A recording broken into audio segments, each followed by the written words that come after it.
Hey guys, in this video, I'm going to give you a 7-year update on this two-person Kodiak tent that I've had. I've had it for at least 7 years.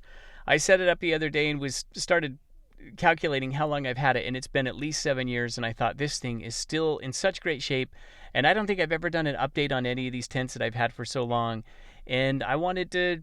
I'm going to tell you about some of the features. I'm going to show you quickly how to set it up if you're considering this one, but if you've seen some of the other demos that I've done, like especially in the snow, if it looks like it's done in a different backyard, that was done in our Utah backyard. We moved to North Carolina a couple years ago. And since we moved to North Carolina, this is our go-to tent, especially beach camping where there's always wind. With the exception of the Kodiak Swag, the one-person tent, this is definitely the most low profile. So it has the least amount of surface area. The wind can just pound on this thing and it doesn't do anything to it. It's structurally so strong. It's 4 feet tall, so it's roomy enough that you don't feel like you're in this tiny cramped tent, and yet it's small enough that it is just low profile. It's not this giant tent that's noticeable. It doesn't catch as much wind, doesn't need as much snow load on the roof if you get snowed on. It's so great for so many reasons, and I'm going to tell you all about it. And I'm going to begin with the assembly so you can see how easy it is to put together. It takes maybe 5 minutes with one person. And I think one of the reasons this tent is so attractive to so many customers is because of the price point. You still have this incredible structure, shelter that's canvas, has a lifetime warranty from a brand that everybody's heard about, and you're going to get, years and years, decades of use out of it, and it's not going to break the bank. Some of the larger tents might not fall in your budget. And this is our go-to, and I've thrown a few photos just from a recent camping trip on the Outer Banks so you can kind of see it in action. And there's always sand in it. It doesn't matter how much we clean it out. That's the price you pay if you beach camp. You deal with sand for the rest of the life of the tent. One person really can set this up very easily, and it has telescoping poles, so there's not much strength that's involved. So if you feel like you need something that doesn't require a lot of strength to set up, this is a good one as well. But you start by staking the four corners, and they're 12-inch stakes, steel, really heavy duty. And then you put the spring rods in to the two ends, and then you have the T-posts. Just make sure you got the nub facing down. It's got the little windows so that when you stick those flex rods in, you can see that they're in. You just take the other two and you do the exact same thing on the other side. Slide them into the sleeves with the plastic tip first, and then grab the T-post. Make sure you're looking through those little windows. They are called little windows, and so that they're all the way in to make sure that everything's going to hold up properly for you. So once those are in, you now connect these two T-posts.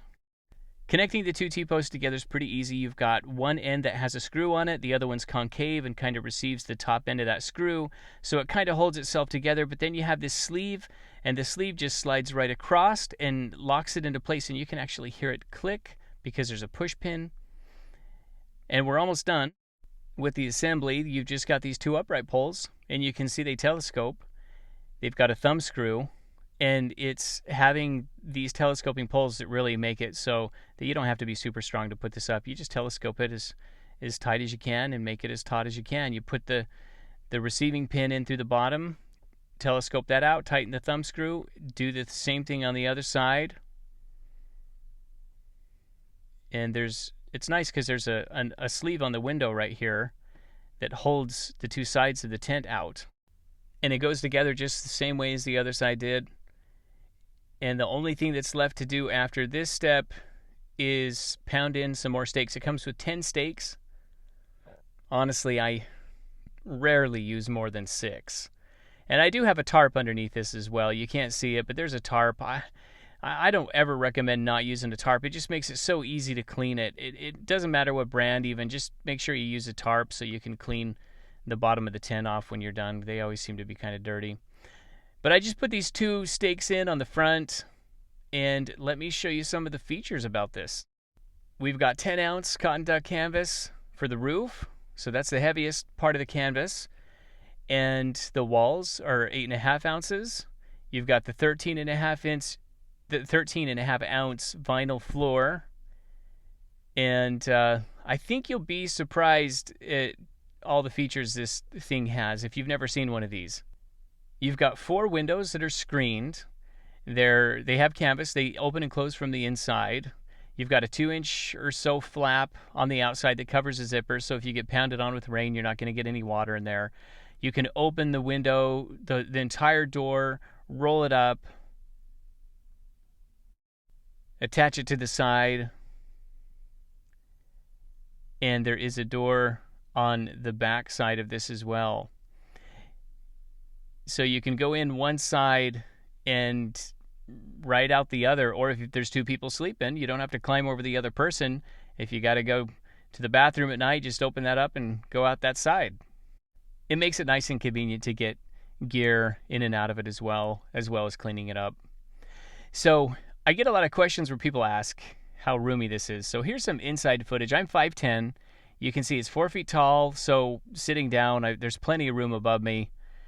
But I don't get claustrophobic in this, especially because you have access to a window by your head. There's one by your feet.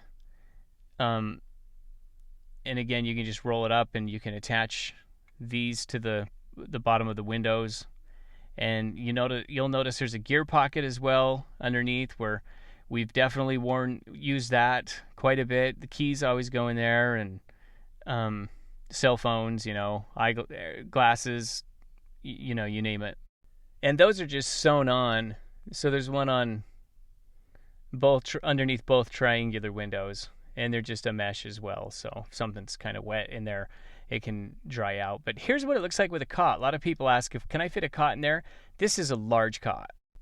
It's 31 inches wide, 80 inches long, and 16 inches high.